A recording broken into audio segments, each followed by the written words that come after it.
At our engagement party, my fiancée stood up and proudly announced that her ex would always be part of her life, and if I wanted to be with her, I'd have to accept it. I didn't argue. I simply stood up, said, "Then this engagement is over," and walked out without looking back. A week later, her family lost everything. You ever notice how buildings never lie to you? I mean, as an architect, I've spent my life looking at lines, structures, weight distribution, things that either hold up or collapse. There's always a reason, always an answer. The symmetry makes sense. People, though, people are a whole different story. No blueprints, no fixed angles, just chaos, emotions, and unpredictability. That unpredictability is exactly how Lauren walked into my life. It all started one evening when my friend Harper decided I'd been hiding away too much. "You need to go out and meet actual people, Ethan," she kept saying. So she dragged me to a gallery opening downtown. I remember standing there staring at this abstract sculpture, wondering if the artist had any idea what it meant. And then, out of nowhere, a voice behind me says, "It looks like that piece is about to argue with you." I turned, and there she was, Lauren, striking red dress, quick smile, that confident way of being where it feels like the whole room just bends toward her. She didn't dominate the space, she belonged to it. We started talking right there. She asked what I did, and when I told her I was an architect, she grinned. "So, you're one of those people who actually finishes what they start." I liked that. It was easy, effortless. The conversation flowed the way buildings rise on a perfect blueprint. She was in marketing, fast paced, idea driven, chasing impossible projects. Her energy turned dull days into something vivid. We started seeing each other regularly, slipping into a rhythm that felt good. But then one day, she casually said she was having coffee with someone named Mason, just a friend from way back, she explained. Later, when I asked more, she added, "We dated a long time ago, ancient history." She smiled as she said it. "We're just friends. We're adults, right?" At first, I brushed it off. I told myself it was no big deal. But the way she referred to them, we, felt like more than just nostalgia. His name started to pop up more often. Stories from the past, random texts, late night calls. I convinced myself it was harmless for a while. It wasn't long before the cracks started to show and the fragile balance between us began to shift. Over the next few months, Lauren's parents played a bigger role in our relationship, especially when it came to the wedding plans. Their idea of family was different from mine. For them, family meant radical openness, which was just a polite way of saying no one gets excluded. Everyone was welcome, no matter the past or obvious discomforts. One evening, we attended dinner at her parents' house.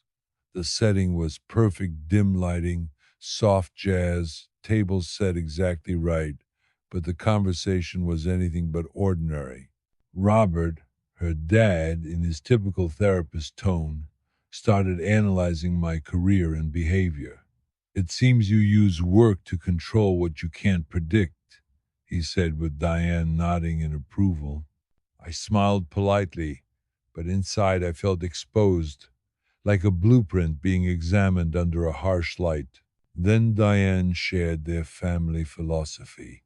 "Every relationship brings value," she said, looking straight at me. "We don't exclude anyone just because their label changes." I nodded carefully. "That's a nice idea, as long as everyone is comfortable." Robert's eyes twinkled as he added, "Comfort is often resistance. Maybe you should ask yourself why inclusion unsettles you." I managed to stay calm. Inclusion doesn't mean erasing boundaries. Lauren gave me a reassuring squeeze, silently saying, "Don't take it personally. This is how they are with everyone." But the truth was, it felt personal, like my voice didn't really belong here. Back at our apartment that night, I lay awake, turning over our future in my mind. Robert's analytical voice echoed, breaking apart emotions like fragile glass, and the constant shadow of Mason lingered in the background, louder with every day. The issue wasn't just Mason anymore, it was about respect, space, and the unspoken rules I thought we had. Then came the guest list. Going through it, I froze. There was Mason's name, right between cousins and close friends. When I asked Lauren why we had invited him, she looked at me like I was crazy. "We invited Mason. He's part of my circle," she said. "Don't you think it might be awkward?" "Awkward for who?" she challenged. "You need to stop seeing him as a threat. He's a good person. Why does kindness intimidate you?" Her words hit me harder than I expected. It wasn't about kindness or threats, it was boundaries, feeling safe in your own relationship. But she wasn't hearing it. Every time I tried to talk about it, I got a sigh. "Boundaries again," she said, dismissive, as if I was just repeating her father's words. The wedding preparations became a blur amid growing tension. Lauren and her mom ran the show. They planned everything: the caterers, colors, flowers, all without asking for my input. My role shrank to that of decoration present, but invisible. I held on to what I thought was our space, but every day it felt like I was drifting further away from it. The night before the party, I overheard Lauren on the phone laughing with Mason. They talked about a trip they took years ago, sharing stories only people with a long history between them can have. I sat on the edge of our bed, boxes half packed around me, feeling more alone than ever. Her laughter was different, lighter, like a side of her I couldn't reach. When she came to bed, smiling and carefree, I swallowed the words caught in my throat. Mason was giving a speech at the party, she said. After all, he introduced her to most of the guests. I just nodded. Inside, I was watching my world slowly crumble, one speech at a time.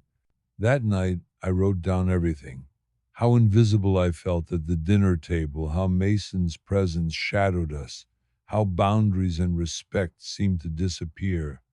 And I wrote a question I didn't dare speak aloud.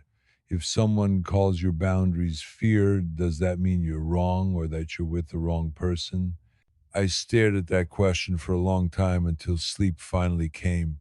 The closer I got to Lauren's world, the more I realized how different it was from mine.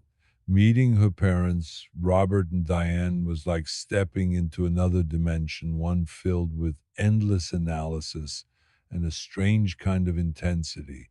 The suburban home was charming but carried a clinical vibe. Indoor plants sprouted alongside psychology textbooks and abstract art on the walls. Both had been therapists for most of their lives, and it showed in the way they carried themselves, a mix of practiced calm and quiet scrutiny. Diane greeted us warmly, yet everything felt measured, like they were always watching, always assessing. Dinner with them was unlike any family meal I'd known.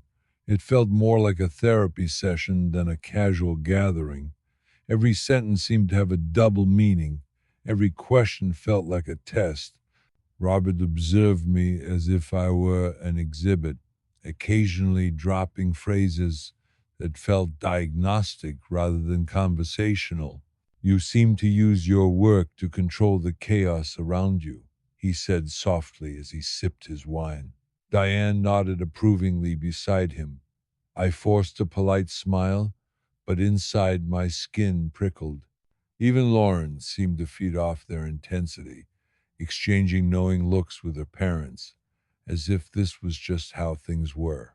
Back home, I told my parents about the dinner. My dad chuckled and said, "Sounds like they talk too much to eat." But my mom, ever the quiet voice of reason, gave me a more thoughtful warning. Don't mistake discomfort for normality. Those words stuck with me far longer than the laugh. A few months later, when I proposed, it felt like a reprieve, a brief moment of clarity and hope. We were on the couch, half watching Netflix, when I slid the ring across to Lauren. She cried, said yes, and for a fleeting time, it felt like everything was exactly as it should be. But the wedding planning brought me right back to Lauren's world, the world of her parents and their philosophies. Diane and Robert led the way, meticulously organizing every detail with military precision. Their concept, radical openness. What's radical openness? I asked one evening. It means not excluding anyone from your life, no matter the changes in your relationship, Diane explained. Eyes soft but serious. Exes, old flames, they all carry a part of your story. We believe in embracing that. Her words sounded beautiful, almost poetic, but to me it felt like a challenge, an erasure of boundaries I thought was sacred in love and marriage. At one dinner, Robert looked right at me and said, "Comfort often disguises resistance. Perhaps you should examine why you're uncomfortable with inclusion." I resisted, rolling my eyes. "Inclusion shouldn't mean erasing boundaries," I said. Lawrence squeezed my hand gently, as if to remind me that this was normal for her family.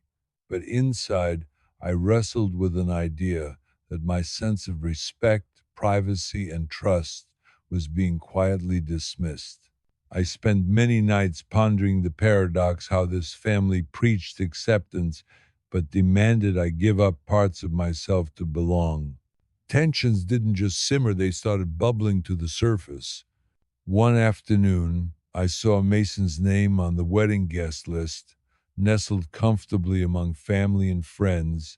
My stomach tightened. I asked Lauren if inviting him was really necessary.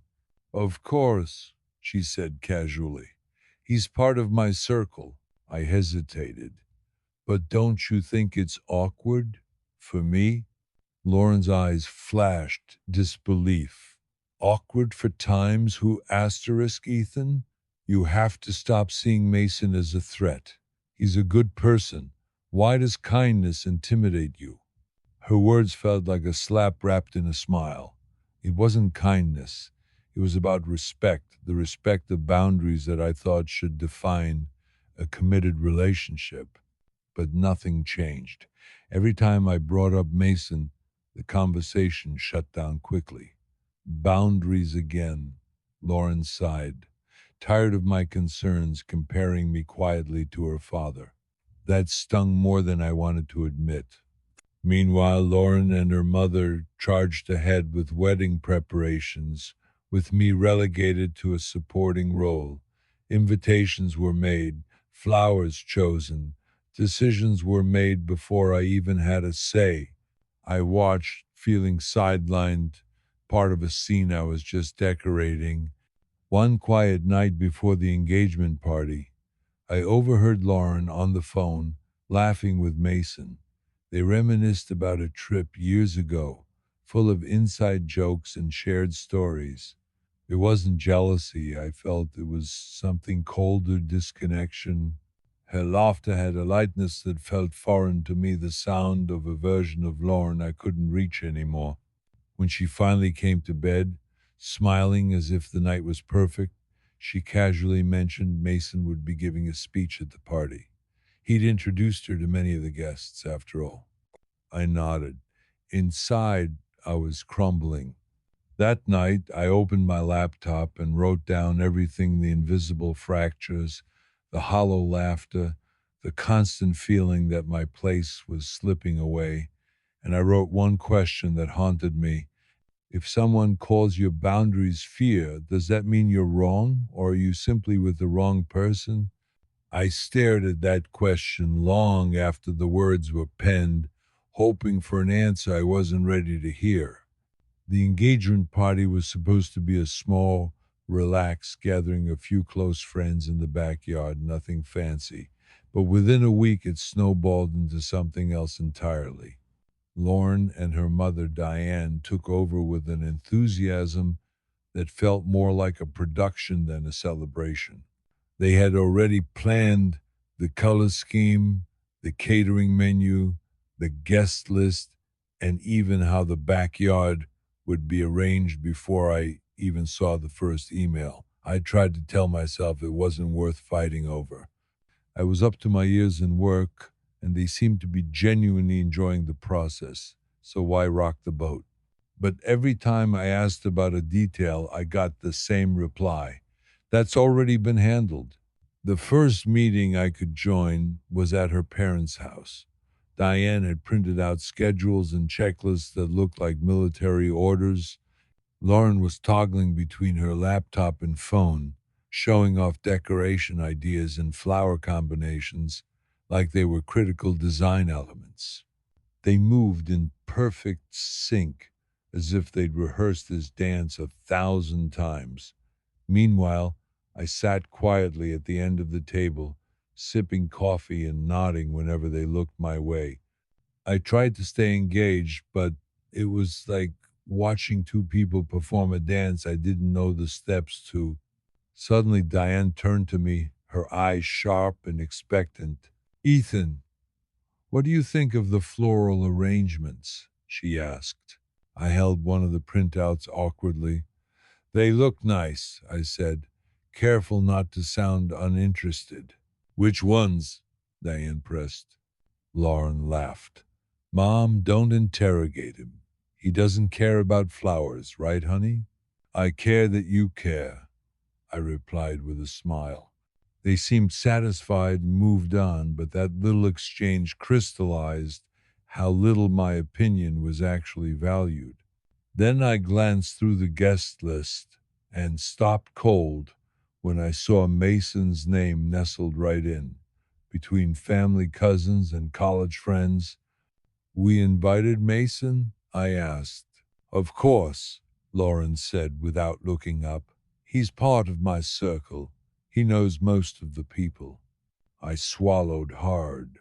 Don't you think that might be awkward? Lauren looked at me incredulously. Awkward for whom, Ethan? You have to stop seeing him as a threat. He's a friend, a good person. Why does kindness intimidate you? I stayed silent. It wasn't about Mason being kind, it was about boundaries, about feeling safe when you commit to someone. Lauren sighed deeply and brushed it off. Boundaries again. You sound like my father. It's just something you don't get. That was the last word on the subject. Days blurred together, invitations were sent out, decorations were ordered. Diane updated the event's Google Doc late into the night. My name appeared on the invites, but I never contributed a single thing. I was a guest, a performer, part of a show but not a partner. A few days before the event, I needed distance. I went to visit my parents. Their simple house was everything Lauren's wasn't: quiet, grounded, familiar. Mom was chopping vegetables with the radio playing softly. Hello, stranger, she said, smiling. Did you become an event planner? I laughed, more like part of the decor. She raised an eyebrow. Is it that bad? They have their own system. I try not to get in the way. She nodded slowly. After a pause, she said softly, ask yourself if you're getting hurt in the middle of all that. You can't build anything stable if only one side decides the angles. That sentence stuck with me all the way home. The night before the engagement party, our apartment was quiet in a way it hadn't been for weeks. Lauren was on the phone in the living room, speaker on, laughing as she looked at a screen. At first, I didn't pay attention till I recognized the voice. It was Mason's. They were reminiscing about a trip years ago with friends. Mason's laughter was warm and familiar. Remember that hotel in Chicago? The one with the broken heater? He joked. How could I forget? Lauren replied, chuckling. You almost burned the place down trying to fix it.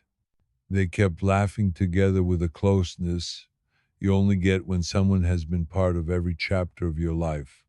I sat on the edge of the bed, staring at half-packed boxes of party supplies. The silence in the room seemed louder than ever. What I felt wasn't jealousy. It was a quiet disconnection, a strange certainty that when she spoke to Mason, she became someone I no longer knew. Her laughter was lighter, a version of Lauren I couldn't reach. After she hung up, she appeared in the bedroom, smiling as if the world was perfectly in balance. Sorry, she said, taking off her earrings. That was Mason. He wanted to go over his speech for tomorrow. Speech? I asked, trying to keep my tone casual. Yes, she replied. He's going to say a few words during the party. After all, he introduced me to most of the group. I nodded, but inside, words crowded my throat. I told myself this was reasonable, that none of this was out of place. But later that night, lying in the dim light filtering through the window, the shadows on the wall looked like lines that never connected like our relationship. Sleep refused to come. I got up, went to my desk, and opened the small box that held the ring I'd been keeping safe. The gold gleamed softly in the light, but instead of hope, it sparked a deep stillness, the kind that warns something is about to break. I placed the ring back on the table and sank into quiet. The day that was supposed to mark a joyful beginning was now just hours away. The engagement party was far from intimate. Lauren's parents had transformed their backyard into a staged production.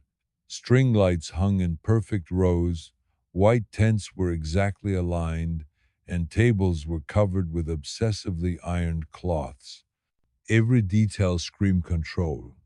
There were more guests than I could count, a sea of unfamiliar faces and forced smiles that felt rehearsed. A photographer moved through the crowd, capturing moments that no longer belonged to me.